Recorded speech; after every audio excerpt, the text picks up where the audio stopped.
That's a tough one because you can go on about this for a long time. We also have a session coming up on this, by the way, in January or Yes. February, where it's bootstrapping versus actually taking VC money or external money. So join that, please.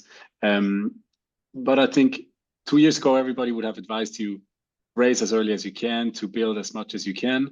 And now in this in the current environment, everybody would tell you don't raise any money at all. Try to bootstrap as long as you can. Right? There's always this certain stream. Some people would then say if everybody's sick, you should zag. Whatever. There's so many opinions out there. My recommendation would be aware that once you start raising money, there's no way back. You can always bootstrap and then raise money later on, right?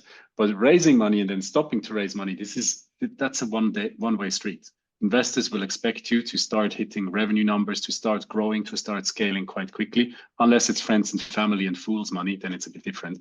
But when you get into professional investors, it's always about growth rates, revenue rates, user growth rates. And it quite quickly is less about making sure you hit the next iteration of your product well. So I think wait with that, getting the professional money in as long as you can, and as long as you can see your numbers actually doing the uptick. Otherwise, you might be in for a really hard landing.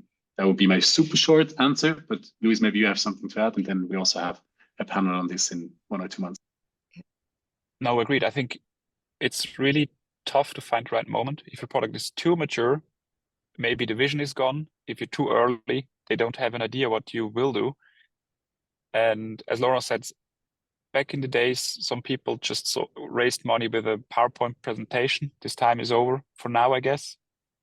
On the other hand, if you're too mature, people will not believe in a vision anymore. So it's tricky.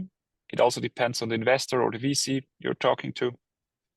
And sometimes it's a bit frustrating, but some VCs don't even look at your product. They really just look at the financials and non-financials. Sometimes hard to understand, but they really have other metrics than features than the product itself. Maybe just to add one thing. Sorry. Laurent did very well, I think, because it was his job always in the past. We always had a list of potential investors from the strategic point of view. And I think even though if we were not approaching them to raise money directly, he was really staying close to them, doing the regular checkup meetings, exchanging about the product, listening to feedback. The next time he meets them, he says, hey, that was a very good feedback. Look, this is what we did based on your feedback. And doing that like a few times. And then when the moment comes to raise the money, they know everything about you. They already gave feedback.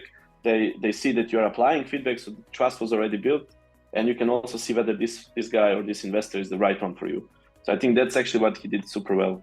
And I would recommend to everyone do that.